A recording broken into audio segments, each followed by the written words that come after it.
Praise the Lord, जय मसीह, साबत सालोम। मैं पटना बिहार से भाई धनराज थापा मसीह सुकारवाई फिर से आपके बीच में मैं परमेश्वर के वचन को लेकर आया हूं। मेरे मित्रों, इससे पहले हम लोगों ने देखा है कि अन्य अन्य भाषा में 7 भाग तक हम लोगों ने देखा। 8वां भाग लेकर आपके पास मैं आने वाला हूं, लेकिन अभी उसको मैं तैयारी में हूं। आज मैं जो वचन, परमेश्वर का वचन लेकर आया हूं, परमेश्वर यीशु मसीह ने कहा हुआ कहानियों में से जो वचन लेकर आया हूं मैं उड़ाव पुत्र के। परंतु आज इस वचन का शीर्षक है घर वापस लौटना। घर वापस लौटना। और जब घर वापस लौटना, इसमें मेरे मित्रों पहले तो एक व्यक्ति का 2 पुत्र रहते हैं। वो एक पुत्र है, पहले जो घटना में है, ये 3 भागों में बांटा गया है। पहले घटना में जो पहले भाग में वो जो उसका छोटा पुत्र है अपने धन हिस्सा लेके चला जाता है। दूसरे भाग में वो उसका चेत खुलता लौट आता है। तीसरे भाग में उसका बड़ा बेटा है अपने पिताजी से शिकायत करता है, अपने जो अपने पापा से, अपने बाप से जो है शिकायत करता है। और इस घटना को आइए हम लोग पढ़ेंगे। पढ़ने से पहले हम लोग प्रार्थना करें।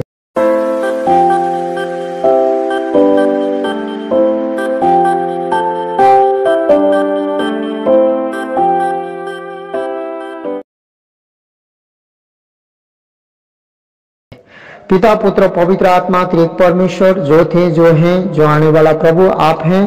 आपके वचन बोला जा रहा है, पवित्र आत्मा के प्रेरणा से यीशु मसीह के नाम से भर दीजिए। सुनने वाला को आशीष हो, उनके जीवन में बदलाव हो, ख्रीस्त यीशु के नाम से आमीन। यीशु ने कहा, फिर उसने कहा, किसी मनुष्य का 2 पुत्र थे। किसी भी मनुष्य का क्या था? किसी मनुष्य के 2 पुत्र थे। उनमें से छोटे ने पिता से कहा, हे पिता, संपत्ति में से जो भाग मेरा हो वह मुझे दे दीजिए। क्या बोला बेटा ने? संपत्ति में से जो भी भाग है, जो हिस्सा है, मेरा है, जो क्या कर दीजिए, हमें दे दीजिए, मुझे दे दीजिए। जो मेरा भाग है दे दीजिए। भाग में से पिता से मांगा कि संपत्ति में से जो भाग है मेरा हो वह मुझे दे दीजिए। उसने उनको अपनी संपत्ति बांट दी। उसने, पिता ने क्या किया? अपने दोनों पुत्र थे, बड़ा और छोटा, 2 भाई थे। उसने 2 भाई में से 2 हिस्सा लगाया। 2 हिस्सा लगाने के बाद जितना भी छोटे बेटे के हिस्सा था उसको मेरे मित्रों दे दिया। और बहुत दिन न बीते थे कि छोटा पुत्र सब कुछ इकट्ठा करके, जो अपने धन में से जो पिता ने दिया उसको इकट्ठा किया, बेच बिखान किया होगा, बिक्री किया होगा, इकट्ठा करके एक दूर देश को चला गया। कहाँ चला गया? एक दूर देश को चला गया। अपने धन संपत्ति पैसा को लिया और वो एक दूर देश में चला गया और वहां कुकर्म में से अपनी संपत्ति उड़ा दी। क्या किया? कुकर्म में अपनी संपत्ति उड़ा दी। मेरे मित्रों, नीति वचन 29:3 में लिखा है, जो पुरुष बुद्धि से प्रीति रखता है, क्या बताता है यहाँ? जो पुरुष बुद्धि से प्रीति रखता है अपने पिता को आनंदित करता है। अपने पिता को क्या करता है? आनंदित करता है। परंतु बेश्याओं की संगति करने वाला धन को उड़ा देता है। मेरे मित्रों, जो यहाँ पर वचन बताता है, जो पुरुष बुद्धि से प्रीति रखता है अपने पिता को क्या कर देता है? आनंदित करता है, वो खुश करता है, वो पिता की इच्छा में चलता है, आनंदित करता है। परंतु बेश्याओं को संगति, जो बेश्याओं की संगति करने वाला धन को उड़ा देता है। यहाँ पर इस प्रकार से वचन में हमें मिलता है। तो जब वह सब कुछ खर्चा कर चुका तो उस देश में बड़ा अकाल पड़ा। क्या हुआ? बहुत बड़ा अकाल पड़ा और वो अपने धन को उड़ा दिया, जिधर तिधर खर्चा किया, अपने जाकर खाने लगा होगा, पीने लगा होगा और बहुत से जो भी मर्जी करने लगा। और वहाँ जिस देश में जब मनोमर्जी करने लगता है तो बहुत बड़ा अकाल पड़ा।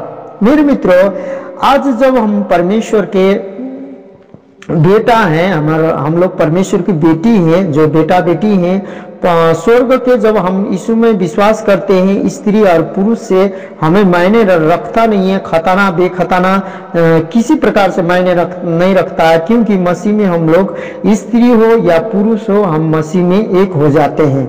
मसीह का जो आत्मा है, जो हमें एक ही आत्मा मिलता है, मसीह के द्वारा ये अनुग्रह मिला है। परंतु मसीह आने से पहले जितना भी अधिकार पिता परमेश्वर ने सिर्फ पुरुषों को ही दिया गया था। तो उस देश में अकाल पड़ा और वह कंगाल हो गया। क्या हो गया? वो बेटा कंगाल हो गया और वह उस देश के निवासियों में से एक के यहाँ गया। उसने उसे अपने खेतों में सुअर चराने के लिए भेजा। मेरे मित्रों, जब कंगालपन आ गया, उसने पैसा भी उड़ा दिया, सब कुछ बुराई हुआ और सब कुछ किया। क्यों कंगालपन आया? कि वो पिता परमेश्वर, जो हमारा पिता मसीह यीशु है, जो यीशु ने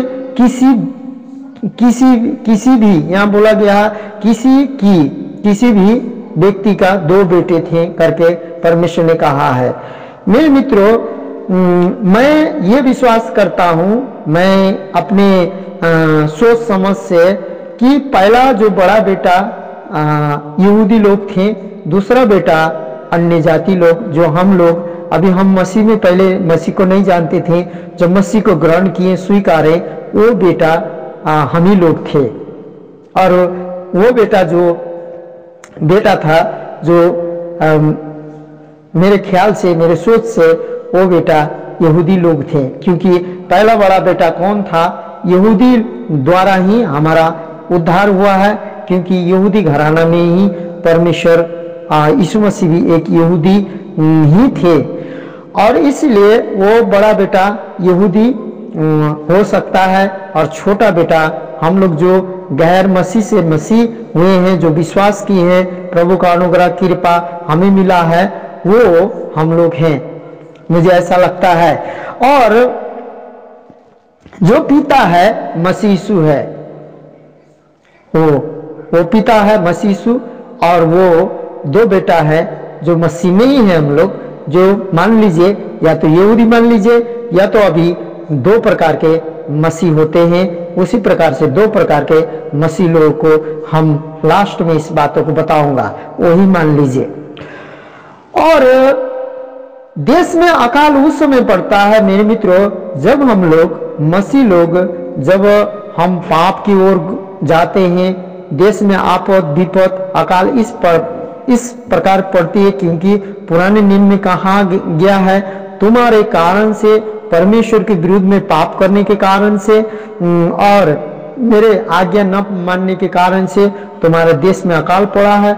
बहुत बार पुराने नियम में, भविष्यवक्ताओं के पुस्तक में, इतिहास के पुस्तक में आप जब पढ़ते हैं तो बहुत बार परमेश्वर के आज्ञा न मानने के कारण एलिया के समय में भी और एलिसा के समय में भी और यशायाह के समय में भी अकाल पड़ा था, और यहाँ तक भी एजेकिएल के समय में भी अकाल पड़ा था। मेरे मित्रों, वहाँ क्या हुआ है, जब वो पुत्र जिस देश में गया था, वहाँ अकाल पड़ गया। अकाल पड़ने के बाद वो अपने पैसे ये भी उड़ा दिया था। तो उड़ा देने के बाद उसने एक निवासियों में से, जो एक वहाँ के नागरिक है, एक के यहाँ गया, उसने उसे काम मांगा, उसे अपने खेतों में सुअर चराने के लिए भेज दिया, सुअर चराने के लिए भेज दिया। और मेरे मित्रों, यहाँ पर और आगे पढ़ते जाते हैं, 15 से 11 से 15 तक हम पढ़ लिए, अब 16 पद से पढ़ते जाते हैं। और वह चाहता था कि उस फलियों में से जिन्हें सुअर खाते थे अपने पेट भरे, क्योंकि उसे कोई कुछ नहीं देता था। मेरे मित्रों, वो ऐसा समय उसके पास आ गया कि ऐसा समस्या आ गया कि वो अपने खाना उसको कोई नहीं देता था। मालिक भी दिन भर सुअर चरवाता था, काम करवाता था, खटवाता था, लेकिन मालिक भी वो खाना नहीं देता था, उसको खाना नहीं देता था और वो भूखा था, कोई भी उसको खाना नहीं देता था। इस प्रकार से बाइबल बताती है अकाल पड़ा था, या तो खाना नहीं था इसलिए नहीं दिया जाता था, या तो उसको वैसा कठोर मालिक था इसलिए नहीं देता था। क्योंकि हम परमेश्वर से जब दूर हो जाते हैं, हमें जब परमेश्वर से दूर हो जाने के बाद हम संसार में आ जाते हैं, शैतान के हम गुलामी में आ जाते हैं। क्योंकि यीशु ने कहा दो स्वामी का सेवा नहीं कर सकते हैं। जब हम जो असल जीवन दाता स्वामी के सेवा न करके, ज्योतिमय स्वामी का सेवा न करके अंधकार में हम फिर जाते हैं, उसके आज्ञा को तोड़ते हैं, उसके आज्ञा को नहीं मानते हैं, तो हमें कठोरता संसार में और शैतान से हमें मिलता है। शायद उसका मालिक उसी प्रकार का कठोर था, या तो भोजन न होने के कारण उसको नहीं दिया था। क्योंकि कहा गया है कि यहाँ सुअर को तो फलिया था चारा खाने के लिए, परंतु उसको भोजन दिन भर खटने के बाद भी नहीं दिया जाता होगा, क्योंकि उसको खाना कोई भी नहीं देता था बोल के कहा गया है। जब वह अपने आप में आया, मेरे बाइबल में बोला गया है कि उसका जब चेत खुला, यहाँ बोला गया अपने आप में आया, तब कहने लगा मेरे पिता के कितने ही मजदूरों को भोजन से अधिक रोटी मिलती है और मैं यहाँ भूखा मर रहा हूँ। मैं अब उठकर अपने पिता के पास जाऊंगा और उससे कहूंगा कि पिताजी, मैंने स्वर्ग के विरुद्ध में और तेरी दृष्टि में पाप किया है। मेरे मित्रों, स्वर्ग के विरुद्ध में जब मनुष्य लोग पापी करते हैं, पाप करते हैं, तो स्वर्ग के विरुद्ध में पाप करने के बाद मनुष्य परमेश्वर से दूर हुए हैं। क्योंकि हम लोगों ने, हमारा पुरख ने परमेश्वर के विरुद्ध में पाप किया है और परमेश्वर से दूर हुए हैं। क्योंकि परमेश्वर ने हमें अपने स्वरूप, अपने प्रतिरूप में बनाया था, परंतु आदम हवा ने उस स्वरूप प्रतिरूप को खो दिया, आज्ञा तोड़ने के कारण, भंग करने के बाद, उसके बाद में उनके जो वंशज हुए और उन्होंने पाप कमाया, पाप का मजदूरी मृत्यु कमाया, और मृत्यु कमाने के बाद परमेश्वर से दूर हुए। लेकिन वो क्या बोलता है कि मैं पिता के पास जाऊंगा तो किस प्रकार से बातें करूंगा, अब इस योग्य नहीं रहा कि तेरा पुत्र कहलाऊं, मुझे अपने एक मजदूर के समान रख ले। यहाँ पर मेरे मित्रों, सबसे पहले, और मैं यहाँ भूखा मर रहा हूँ, मैं अब उठकर अपने पिता के पास जाऊंगा और उससे कहूंगा कि पिताजी, मैंने स्वर्ग के विरुद्ध में और तेरी दृष्टि में पाप किया है। पहले तो मेरे मित्रों, हमने स्वर्ग के विरुद्ध में पाप किया है, क्योंकि हम लोग स्वर्ग के लिए, परमेश्वर के संगति के लिए बनाया गया था। हमें पाप से परमेश्वर के संगति से दूर करता है, और पाप हमें दूर करके पाप की मजदूरी मृत्यु ले आता है, और हमारे जीवन में कठोरपनता और मृत्यु, मुश्किलें, कठिनाई, भूख, प्यास, कंगालपन, बहुत से दिक्कत, जैसे कि बहुत से परेशानियां हमारे जीवन में आता है। क्यों? क्योंकि हमने स्वर्ग के विरुद्ध में पाप किया है। लेकिन यहाँ पर उसने कहा तेरी दृष्टि में भी। मेरे मित्रों, आज हम मसीह में जो भी हम करते हैं, परमेश्वर यीशु मसीह देख रहा है, और इब्रानी का पुस्तक बोलता है कि परमेश्वर यीशु मसीह हमारे पापों के लिए, हमारे अधर्मों के लिए रात दिन वो क्या करता है, पिता के सम्मुख विनती करता है। अभी भी हम बहुत से जो हम लोग पाप कर बैठते हैं, हमारा शरीर का, हमारा प्राण का इच्छा है, जो भी इच्छा है, हम लोग पाप कर बैठते हैं, वो परमेश्वर यीशु मसीह के सब दृष्टि में है। क्योंकि हमें पाप का मजदूरी तो मृत्यु था, परंतु यीशु मसीह के द्वारा अनंत जीवन प्राप्त हुआ है। उस जीवन को, जो यीशु मसीह में जो जीवन मिला है, अब मेरे मित्रों, अब हम कितना भी पाप क्यों न करें, स्वर्ग के विरुद्ध में, परमेश्वर के विरुद्ध में और यीशु के विरुद्ध में, हम जो भी वचन के विरुद्ध में क्यों पाप न करें, वो यीशु मसीह पिता परमेश्वर, जो स्वर्ग के परमेश्वर, सिंहासन में विराजमान होने वाला, स्वर्ग और पृथ्वी का मालिक, अभी आपको और हमको, आपको और हमको, आपके पाप को और मेरे पाप को नहीं देखता है, वो यीशु मसीह को देखता है, क्योंकि यीशु मसीह ने हमारा मृत्यु को ले लिया है और वो जीवन में परिवर्तन कर दिया है। अब हम में यीशु देखता है और यीशु विनती करता है, क्योंकि हम स्वर्ग के विरुद्ध में पापी हो जाते हैं जब तक हम मन नहीं फिराते हैं। परंतु यहाँ पर स्वर्ग के विरुद्ध में और तेरी दृष्टि में मैंने क्या किया है, मैंने पाप किया है। और भजन संहिता 51 का 4 हम पढ़ते हैं मेरे मित्रों, क्या लिखा है। दाऊद जब पाप करता, अपराध करता, अधर्म करता है, जो परमेश्वर की आज्ञा को तोड़ता है, तो यहाँ क्या बताता है, मैंने केवल तेरे ही विरुद्ध पाप किया है। किसके विरुद्ध?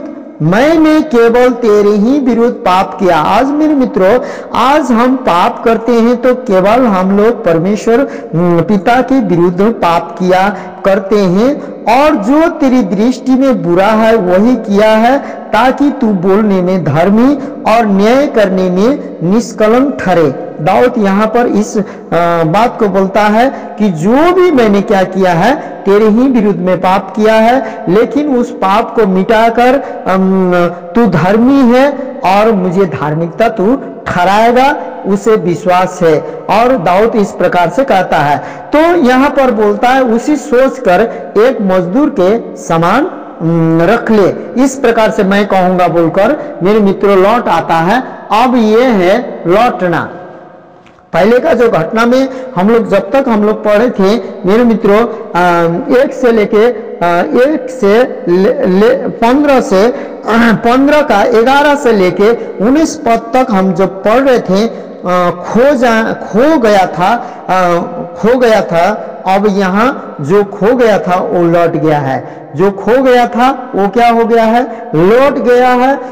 और जो दूर देश चला गया था वो फिर गया है, वो अपने आप में अब आ गया है, उसका चेत खुल गया है, अब लौट गया है। वो इतना ही सोच के ही लौट ही रहा है। अभी वो बोल रहा है कि पिता को मैं इस प्रकार से कहूंगा तो मेरा पिता मेरे पापों को, मेरे अधर्मों को सब कुछ क्षमा करके, कम से कम तो मुझे मेरे पिता दया करके, जैसे मजदूर लोग काम करते हैं ऐसा तो रख ही लेंगे, मैं पिता से विनती करूंगा बोल के लौटता है। क्योंकि पिता धनवान है, उसके पास बहुत धन है, संपत्ति है, बहुत मजदूर लोग भी है। तब वह उठकर या तो सुअर चराने छोड़कर उठकर अपने पिता के पास चला। वह अभी दूर ही था कि उसके पिता ने उसे देखकर तरस खाया। क्या किया? पूरा दूरी था, देखकर क्या किया मेरे मित्रों, तरस खाया। इसका मतलब है कि सुअर चराने वाला आदमी कैसा था, क्योंकि यहूदी जाति लोग सुअर नहीं पालते थे, लेकिन अन्य जाति लोग सुअर पालते थे, जो कि अन्य जाति जो यहूदी लोग से छोड़कर ही सुअर दूसरे लोग पालते थे। और यहूदी लोगों को सुअर चराना भी नहीं था, सुअर खाना भी नहीं था, सुअर को छूना भी नहीं था, सुअर का नाम भी लेना नहीं था। लेकिन वो यहाँ तक पहुंच गया कि सुअर चराने के लिए पहुंच गया, क्योंकि पिता को वो छोड़कर, अपने घर को छोड़कर चला गया, पिता को भूल गया, तो वो सुअर चराने लगा। परंतु वो अन्य जाति के समान होकर, गंदा फंदा होकर, बहुत सुअर चराने वाला कपड़ा उसका फट्टल होगा, बहुत गंदा होकर वो लौट रहा था। दूर ही था कि उसके पिता ने उसे देखकर तरस खाया। मेरे मित्रों, इसका मतलब जिस दिन वो पुत्र चला गया था उसी दिन उसका पिता ध्यान से देख रहा था। क्या कर रहा था? मैं क्या करने जा रहा हूं कि जिस दिन वो छोटा पुत्र उसका धन दौलत जब बेच के अपने हिस्सा का लेके गया था, उस दिन से पिता को मर्जी था, इच्छा था कि वो विश्वास था कि पक्का लौटेगा, वो मेरा बेटा लौटेगा। वो क्या कर रहा था? वो देख ही रहा था, राहें देख रहा था, खड़ा होकर देख रहा था कि मेरा पुत्र कब लौटेगा। जब वो दूर से देखा तो वो गंदा था, जैसे पहन के गया था ऐसा नहीं था, सुअर चरा के वो गंदा फंदा था होगा, परंतु मेरे मित्रों पिता ने पहचान लिया। आज मैं ये कहना चाहता हूँ, हम लोग परमेश्वर यीशु मसीह से आने के बाद भी बहुत से हमारे से गलती हो जाता है, अपराध हो जाता है, अधर्म हो जाता है, वचन को हम तोड़ देते हैं, परंतु जब तक हम लोग नहीं मरते हैं, जब तक हमारा पृथ्वी में सांस चलता है, तब तक यीशु मसीह हम पश्चाताप करें, मन फिराएं बोल के इब्रानी के पुस्तक के अनुसार पिता से विनती करते रहता है। अनुग्रह पर अनुग्रह है, और हम जब लौटते हैं तो हमारे यीशु मसीह हमें कभी भी कुछ नहीं कहेगा, हमें तरस खाता है। और दौड़कर उसे गले लगाया। क्या किया? जाकर दौड़ के गले लगाया। मेरे मित्रों, दौड़ के गले लगाया, और वो बाइबल में बताता है कि दौड़ के गले लगाया, और वो गंदा है, तू नहा के आ, तू सुअर चरा के आया है, तू सुअर माख रहा। सुअर भी माख रहा होगा, क्योंकि वो सुअर को चराता था, वो गंदा है नहीं बोला, लेकिन तरस खाकर जाकर क्या किया? गले लगाया। आज यीशु मसीह के पास हम कितनों भी बुरा हो, यदि लौट जाते हैं तो हमें गले लगाता है। और बहुत चूमा, उसने गले ही नहीं लगाया, परंतु बहुत चूमा उसे प्यार किया, चूमा, क्योंकि उसका शरीर गंदा था, क्या नहीं था नहीं देखा। पुत्र ने उसे कहा, पिताजी, मैंने स्वर्ग के विरुद्ध में और तेरी दृष्टि में पाप किया है। बताया, पहले भी वो सोच के आया था, बताया। पहले तो बोला स्वर्ग के विरुद्ध में मैंने पाप किया है, क्योंकि परमेश्वर ने यहूदी लोगों को बोला था उस समय, जब जिस कहानी को, जिस घटना को परमेश्वर सुना रहा था, यहूदी लोगों को न तो सुअर खाना था, न तो छूना था, न तो चराना था, किसी प्रकार का भी सुअर से कोई लेना देना नहीं था उन लोगों को। क्योंकि क्या बोलता है, मैंने स्वर्ग के विरुद्ध में पाप किया है। जो माँ बाप की बात नहीं मानते, अनज्ञाकारिता है, उसको मारा भी जाए बोल के पुराने नियम में लिखा था। क्योंकि वो परमेश्वर के विरुद्ध में पाप करते थे। मैंने स्वर्ग के विरुद्ध में और तेरी दृष्टि में पाप किया है, और अब इस योग्य नहीं रहा कि तेरा पुत्र कहलाऊं। परंतु पिता ने कुछ नहीं कहा, इतना ही कहा, जब उतना अपने पुत्र ने कहा, तेरे दृष्टि में स्वर्ग के विरुद्ध में पाप किया है, उस योग्य नहीं हूं, लेकिन इस योग्य नहीं रहा कि तेरा पुत्र कहलाऊं। उतना ही कहते ही, परंतु पिता ने अपने दासों से कहा, झट अच्छे से अच्छा वस्त्र निकाल कर उसे पहनाओ। मेरे मित्रों, अच्छे से अच्छे वस्त्र पहनाओ। आज कोई भी हो, मसीह हो, गैर मसीह हो, यदि परमेश्वर की ओर से, परमेश्वर की ओर, यीशु मसीह की ओर आप तन मन धन से वचन के अनुसार फिरते हैं, तो आप आज परमेश्वर आपको धार्मिकता का वस्त्र पहराने के लिए और स्वर्ग सिंहासन में बैठाने के लिए, धार्मिकता का, पहला तो धार्मिकता का वस्त्र पहराने के लिए तैयार है। क्या बोला? झट से ना, क्या करो? झट से ना कपड़ा निकालो, वस्त्र निकालो, उसे पहनाओ, और उसके हाथ में अंगूठी और पांवों में जुतियां पहनाओ। मेरे मित्रों, अंगूठी पहले इतिहास समय में राजा सीखने से नहीं करता था। राजा का जो अंगूठी होता था, उसका जो छाप लगा दिया जाता था, और वो छाप, अंगूठी का छाप जिसके पास होता था, वो छाप के द्वारा वो लेन देन, बिक्री, सब कुछ अधिकार जमा सकते थे। परंतु यहाँ छाप नहीं, पिता ने पूरा अधिकार ही दे दिया, उसको औंठी पहना दिया। औंठी मतलब अधिकार होता है। पहला तो यीशु मसीह हमें धार्मिकता का वस्त्र दे देते हैं, अपना धार्मिकता हमारे पर दे देते हैं पापों को हटाकर। दूसरा, हमें परमेश्वर अधिकार देते हैं, क्योंकि यीशु मसीह ने कहा, जो मुझ में विश्वास करते हैं भूत आत्मा को और कोड़ी को शुद्ध करेंगे, भूत आत्मा को निकालेंगे और मुर्दों को जिलाएंगे, कोड़ी को शुद्ध करेंगे। ये भी एक अधिकार है। मेरे मित्रों, वहां उसको फट से न एक औंठी पहनाए दिया गया, वो अधिकार था। और जूतियां पहनाओ, जुताओ। जुतिया का मतलब मेरे मित्रों मेल मिलाप का सुसमाचार का जूता उसको पहना दिया गया, जो कि मेल परमेश्वर से मेल कराने का जो सुसमाचार का जूता, जो पिता और पुत्र में परमेश्वर से मेल मिलाप करने का जूता वो था मेल का जूता, मेल मिलाप के जूता, मेल मिलाप के सुसमाचार का जूता।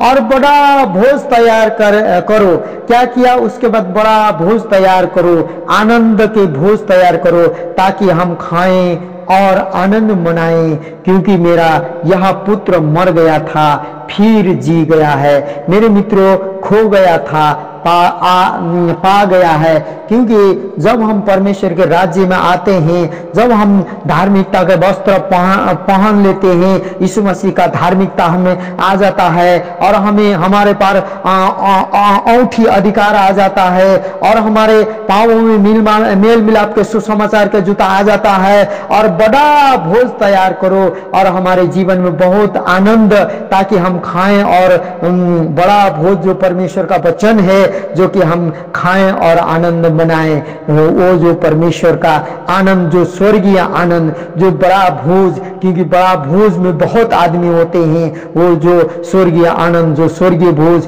क्योंकि यीशु ने और दृष्टांत में कहा स्वर्गीय भोज में सब कोई प्रवेश नहीं कर पाएंगे, लेकिन वही जो बुलाए हुए हैं, जो चुने हुए हैं, वही प्रवेश करेंगे, जो कि ना दुल्हा के भोज में वही प्रवेश करेंगे, जो कि दुल्हा के भोज के वस्त्र पहन के आएंगे। इसीलिए धार्मिकता का वस्त्र वहां पहना दिया गया है, क्योंकि मेरा यह पुत्र क्या गया था? मर गया था। मेरे मित्रों, जब तक हम मसीह से अलग रहते हैं, गैर मसीह हो, हम एक मरे हुए रहते हैं। हमें प्रार्थना से भी कोई फर्क नहीं पड़ता है, हमें आराधना से भी कोई फर्क नहीं पड़ता है। हम किसी से झूठ बोलते हैं, किसी से झूठा रिपोर्ट देते तो हम कोई फर्क नहीं पड़ता है हमें, क्योंकि आदत सी हो जाती है, क्योंकि हम मर चुके हैं। मरे हुए व्यक्ति को किसी चीज का महसूस नहीं होता, उसी तरह रहते से महसूस होता है। लेकिन यह क्या बोलता है? मर गया था फिर जी गया है। मेरे मित्रों, मर गया था फिर से जी गया है, क्योंकि उड़ाऊ पुत्र को सब कुछ वहां पर महसूस हुआ है। और खो गया था अब मिल गया है। मेरे मित्रों, अब खो गया था मिल गया है। यीशु मसीह ने कहा कि 100 भेड़े में एक खो गया, 99 छोड़कर वो एक भेड़ को खोजने आया है। वो मसीह यीशु था, वो भेड़ और आप और हम हैं। और क्या बोलता है? अब खो गया था, क्या हुआ है? मिल गया है। और वे आनंद करने लगे। क्या करने लगे? आनंद करने लगे। परंतु मेरे मित्रों, अब हम लोग 11 का 15 से 24 तक पढ़ेंगे। तो हम लोगों ने पहला बेटा अपने बाप के घर से निकल गया था, दूसरा में लौट आया है, मर गया था, जी गया है, खो गया था, पा गए हैं। ये दूसरा में पहला खो गया था, पहले मर गया था और खो गया था, अब जी गया है, अब पा गए हैं। अब जी भी गया है, पा भी गए हैं, अब सब कुछ उसको महसूस हुआ। इसलिए अब मेरे मित्रों, लेकिन जो बेटा है वो बड़े बेटा है, अब वो शिकायत करता है। अब शिकायत क्या करता है कि परंतु उसका जेठा पुत्र खेत में था, और जब वह आते हुए घर के निकट पहुंचा तो उसने गाने बजाने और नाचने का शब्द सुना, और उसने एक दास को बुलाकर पूछा, यह क्या हो रहा है? दास ने उससे कहा, तेरा भाई आया है और तेरा पिता ने बड़ा भोज तैयार कराया है, क्योंकि उसे भला चंगा पाया है। क्या किया है?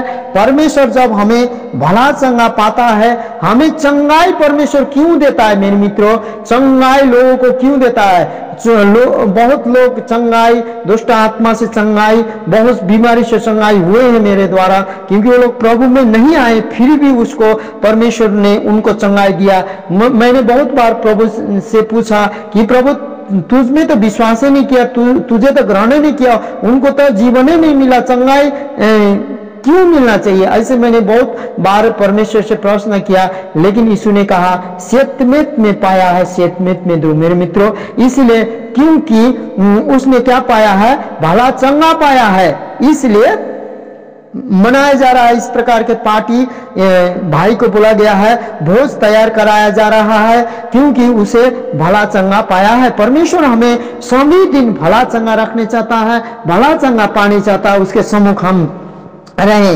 यह सुनकर वो क्रोध में भर गया। बड़ा बेटा क्या हो गया? यह सुनकर क्रोध में भर गया और भीतर जाना न चाहा, अंदर ही नहीं गया। क्योंकि अंदर नहीं गया मेरे मित्रों, भीतर का मतलब भोज और भीतरी कोठरी का मतलब यह होता है कि आप जब 10 कन्या का दृष्टांत सुनते हैं, 5 कन्या ने दिया लिया और जो तेल जो दिया जल रहा था, जिसका तेल खत्म नहीं हुआ था, वो अंदर प्रवेश की। लेकिन जो 5 कन्या थी जो उसके पास तेल खत्म हो गया, वो सो गए थे, वो लोग अंदर नहीं प्रवेश कर पाए। मेरे मित्रों, आज उसका बेटा, बड़ा बेटा अंदर जा ही नहीं रहा था, उसके पास गनगन था। क्या गनगन था? यह सुनकर वो क्रोध से भर गया। पहला तो वो क्रोध से भर गया, पूरा क्रोधी हो गया। वो अपने हिस्सा से अब मेरे हिस्सा आके ले लेगा, पूरा क्रोधी हो गया, क्रोध से भर गया और भीतर जाना ना चाहा।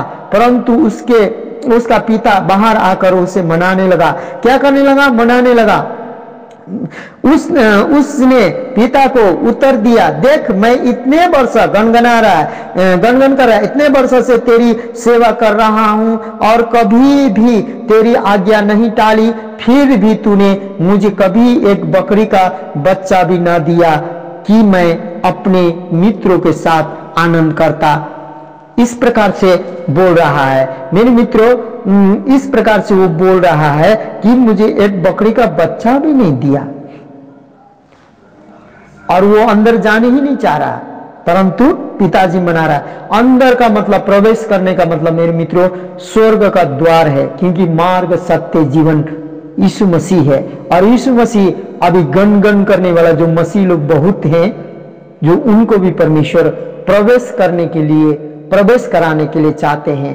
क्यों? क्योंकि वो बोलते हैं मैंने इतना दिन सेवा किया, इतना दिन वो किया, इतना दिन किया, फिर भी तो परमेश्वर कुछ मैंने तो नहीं मांगा। परंतु पिता का जवाब क्या है मेरे मित्रों? वो बोलता है तूने मुझे कभी एक बकरी का बच्चा भी नहीं दिया कि मैं अपने मित्रों के साथ आनंद करता। मेरे मित्रों, आज बड़ा बेटा से छोटा ही बेटा अच्छा था, क्योंकि वो अपने हक, अपने अधिकार तो लेने जानता था, मांग कर हो। और इसीलिए जो नहीं मांगता है वो नहीं पाता, क्योंकि यीशु ने कहा जो मांगेगा उसको मिलेगा, जो खोजेगा वो पाएगा, जो खटखटाएगा उसके लिए खोला जाएगा। उसका ये भी अधिकार नहीं था। हम बाइबल बताती है जिस दिन हमने ग्रहण किया, जितनों ने मसीह यीशु को ग्रहण किया, जिस दिन उसे यीशु मसीह को मेरा पिता बोलकर ग्रहण किया, मेरा परमेश्वर है बोलकर ग्रहण किया, जितनों ने ग्रहण किया उसे संतान होने का अधिकार दिया। मेरे मित्रों, जब हम संतान हो जाते हैं तो मेरे बाप, मेरे माँ और मेरे जितना भी धन है, स्वर्गीय धन हो, पृथ्वी के धन हो, वो मेरे अधिकार में आ जाता है। उसको जब हम ईमानदारी से काम कर रहे हैं, मेहनत कर रहे हैं, पिता से पूछना नहीं पड़ता है, क्योंकि यीशु ने बोला कि कौन ऐसा पिता है जो कि तू मछली मांगे तो सांप दे, कौन सा ऐसा पिता है तो रोटी मांगे पत्थर दे। सोचिए, वो बड़ा बेटा अपने अधिकार को लेने नहीं जानता था। आज मैं इस वचन से कहने जा रहा हूं क्या कि बहुत से मसीह लोग, भाइयों बहनों, आप बुरा नहीं मानिए, बहुत लोग, सेवक लोग अपने अधिकार को परमेश्वर की ओर से आप लोग लेने नहीं जानते हो, इसलिए आप लोगों को ठोकर खाना पड़ता है। मुझे कभी एक बकरी का बच्चा भी न दिया कि मैं अपने मित्रों के साथ आनंद करता। उसने कभी मांगा भी नहीं और वो अधिकार के साथ निकाल के खाया भी नहीं। और पिताजी क्या बोलता है? परंतु जब तेरा यह पुत्र, अब और क्या शिकायत करता है पिता को, देखिए और क्या शिकायत करता है। अब पिता से क्या कहता है, पिताजी भी कहता है, लेकिन ये बड़ा पुत्र क्या कहता है और क्या कहता है उसके बाद में, परंतु जब तेरा यह पुत्र जिसने तेरी संपत्ति वेश्याओं में उड़ा दिया है। मेरे मित्रों, इससे पहले इस कहानी में, इस घटना में कभी भी वेश्या की चर्चा नहीं किया है। मैंने नीति वचन के पुस्तक से आपको बोला, नीति वचन के जो पुस्तक से जो 29:3 से बोला, लेकिन इस कहानी में आप पूरा पढ़िएगा, कहीं भी वेश्या की घटना नहीं लिखा है। उसने आइस मौज करके उड़ा दिया बोलकर लिखा है, परंतु यह बोल रहा है, परंतु जब तेरा यह पुत्र जिसने तेरी संपत्ति वेश्याओं में उड़ा दी है आया, तो उसके लिए तूने बड़ा भोज तैयार कराया। मेरे मित्रों, उसको, उस भाई को, उस बड़े भाई को यह भी मालूम था कि वो वेश्या के पास जा रहा है। उसने कभी भी जाकर नहीं बोला, ये मेरे भाई, ये तो गलत था। कभी भी पिता से भी शिकायत नहीं किया, देखिए ना वेश्या के पास पैसा उड़ा रहा है, उसको जाके ले आइए। कभी भी, अभी भी मसीह लोग हैं, अपने भाई लोग, मसीह लोग बेविचार में डूबे हुए हैं, कर्ज में डूबे हैं, कंगालपन में डूबे हैं, बेविचार कर रहे हैं, उनको छोड़ देते हैं। उनके लिए कभी भी यीशु मसीह से प्रार्थना नहीं करते, कभी भी छुटकारा नहीं मांगते, कभी भी चंगाई नहीं मांगते हैं। ऐसा अभी भी है, वो बड़े भाई अभी भी हैं। परंतु जब तेरा यह पुत्र जिसने तेरे संपत्ति वेश्याओं में उड़ा दी है आया, तो उसके लिए तूने बड़ा भोज तैयार कराया। उसने उससे कहा, किसने? पिता ने उससे कहा, बड़ा पुत्र से कहा, पुत्र तू सर्वदा मेरे साथ है और जो कुछ मेरा है वह सब तेरा है। देखिए तू तो मेरा साथ है शुरू से, जो कुछ भी है वो तेरा ही है, लेकिन तूने मांगा ही नहीं, तूने कभी अधिकार से लेकर खाया ही नहीं। बकरी का बच्चा क्या पूरा तुम क्या बोलते हैं, बथान खा जाता, बथान से पार्टी मनाता, उससे क्या मतलब? यहां पिताजी बोलता, जो मेरा है सब कुछ तेरा है, ले लो। परंतु अब आनंद करना और मगन होना, क्या बोलता है? अब देखो सब कुछ तेरा ही है, परंतु अब आनंद करना और मगन होना चाहिए, क्योंकि यह तेरा भाई मर गया था, फिर जी गया है, खो गया था, अब मिल गया है। मेरे मित्रों, बहुत से मैं नहीं कहूंगा, बहुत से सेवक लोग मुझे कहा, तुम तो बहुत दिन, थोड़ा दिन पहले तो आया है मसीह में, तू क्या जानता है, क्या करता है, बहुत लोग बोलते हैं। लेकिन परमेश्वर ने कहा, जो आगे वाला पीछे होंगे, पीछे वाला आगे होंगे। आज मेरे मित्रों, हम पुराने मसीह में कितने हैं, लेकिन हम परमेश्वर का वचन कितना जान रहे हैं, कितना मान रहे। जानने के लिए तो परमेश्वर का वचन शैतान भी जानता है, और परमेश्वर एक ही है बोल के थरथर कांपता है, याकूब बोलता है। लेकिन हम लोग परमेश्वर का वचन कितना जान रहे हैं, उसमें कितना मान रहे हैं, कितना चल रहे हैं, परमेश्वर का जो ग्रहण किया हुआ उस दिन को कितना स्मरण करके चल रहा है, ये सबसे बड़ी मायने रखता है मेरे मित्रों। और आज बड़ा पुत्र अधिकारी था, लेकिन उसने न मांगा न लिया।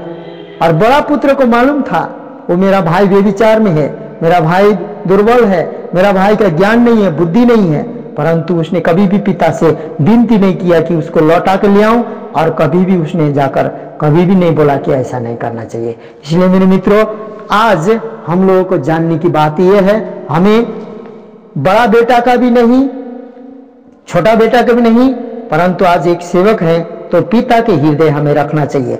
अब आइए हम लोग पढ़ते हैं, सबसे बड़ा प्रेम परमेश्वर है, और वो पिता यीशु मसीह स्वयं था। मैं ये विश्वास करता हूं, उसने जो दृष्टांत में बोला था, क्योंकि वो दया तरस से भरा हुआ मसीह यीशु ही था, अपने सब अधिकार देने वाला और बलिदान होने वाला यीशु मसीह था। और पहला कुरिन्थियों 13:4 से 5, 6, 7 में किस प्रकार से क्या बोलते हैं, उस किस प्रकार से हमारा जो पौलुस बोलता है, उसको भी हम लोग देखेंगे मेरे मित्रों। क्योंकि यहाँ लिखा है, प्रेम धीरजमंद होता है, लिखा है, उसने अपने पुत्र को धीरज से, वो जिस दिन पुत्र घर से निकला था वो खड़ा था, वो एक दिन लौटेगा, उसका प्रेम से, प्रेम धीरजमंद है और कृपालु है। वो जैसे बेटा आया उस पर तरस खाया और कृपा दिखाया मेरे मित्रों। और प्रेम डहा नहीं करता, उसने कभी भी अपने बड़े बेटे के समान, ए तू तो मेरा धन सब उड़ा दिया, अब बड़ा बेटा का है बोल के कभी भी अपने बेटे को, उसने छोटे बेटे को डाहा नहीं किया। वो मसीह यीशु ही है जो प्रेम परमेश्वर है। प्रेम अपनी बड़ाई नहीं करता। उसने कभी भी नहीं बोला कि ए तुम्हारा तो सब बेच के खा गया तू तो, लेकिन वो मैंने दिया है, ये मेरा बदौलत तुम्हें मिला है बोल के कभी भी घमंड नहीं किया। यीशु मसीह ने अपना बलिदान पर कभी भी घमंड नहीं किया। वो स्वर्ग का परमेश्वर होकर आकर पृथ्वी में हमें नया जीवन दिया है, बलिदान होकर बड़ाई नहीं करता। वो अपनी बड़ाई कभी भी नहीं किया पुत्र के सामने, बाइबल में नहीं लिखा है। और फूलता नहीं, वो फूला नहीं कि मैंने सब कुछ तुमको कर दिया बोल के नहीं फूला। और स्वाभिमानीय व्यवहार नहीं करता, अस्वाभिमानीय व्यवहार नहीं किया अपने बेटे को। उसने बहुत तरस खाकर उसने धार्मिकता का वस्त्र और क्या बोलते हैं अधिकार औंठी और मेल मिलाप का सुसमाचार का जूता और अधिकार देकर बैठाया। और वो स्वाभिमानीय अस्वाभिमानीय व्यवहार नहीं करता। वह अपनी भलाई नहीं चाहता, वो अपनी भलाई नहीं चाहता, क्योंकि बड़े बेटे को भी वो बोलता है कि सारा जो मेरा है तेरा है। वो झुंझलाता नहीं प्रेम, जो कि कभी भी है तुमने ऐसा वैसा किया है बोल के उसने फट्टा लाठी निकालकर अपने छोटे बेटे को पीटा नहीं, उसने कभी भी झुंझलाया नहीं। प्रेम बुरा नहीं मानता। उसने उस बातों को कितना खर्चा किया, क्या किया क्या नहीं किया, बुरा नहीं माना। अपने पुत्र को उसने गले लगाया, वह सब बातों सह लेता है। मेरे मित्रों, वो दोनों बेटा के बातों को सह लिया। मेरे मित्रों, आज हम जो भी हो, गैर मसीह हो मसीह हो, परमेश्वर अपने अनुग्रह में यीशु मसीह सभी दोनों को बातों को सह रहा है, संसार के पाप को सह रहा है। क्यों? क्योंकि उसके पास कब लौटेगा वो धीरजमंद से परमेश्वर देख रहा है। क्योंकि पुराने नियम में परमेश्वर धीरजमंद है और क्रोध करने में धीरजमंद है और प्रेम करने में वो जल्दी है। सब बातों पर विश्वास करता है। उसने क्या किया? सब बातों पर विश्वास किया, सब बातों की आशा करता है, सब बातों में धीरज धरता है। मेरे मित्रों, सब बातों में विश्वास करता है और सब बातों में धीरज धरता है। और धीरज धर के उसने ऐसा किया। वो पिता यीशु मसीह था और दो जो पुत्र थे, आज जो मसीह जो भाई बहन हैं वही हम लोग, जो पुत्र बड़ा पुत्र और छोटा पुत्र वही थे। मेरे मित्रों, मेरे ख्याल से यही होना चाहिए। हमें एक सेवक सेविका के जीवन में पिता के हृदय होना चाहिए। परमेश्वर की महिमा हो। इस वचन के द्वारा आप आशीषित हो और पिता ने से जो अधिकार आपको मिलना चाहिए वो आप अधिकार मांग के ले और अधिकार से ले, क्योंकि जितनों ने ग्रहण किया है उसे संतान होने का अधिकार दिया है। पिता पुत्र पवित्र आत्मा त्रिएक परमेश्वर, ये वचन सुनने जाने पर सभी को आशीष मिले। यीशु मसीह के नाम से आमीन।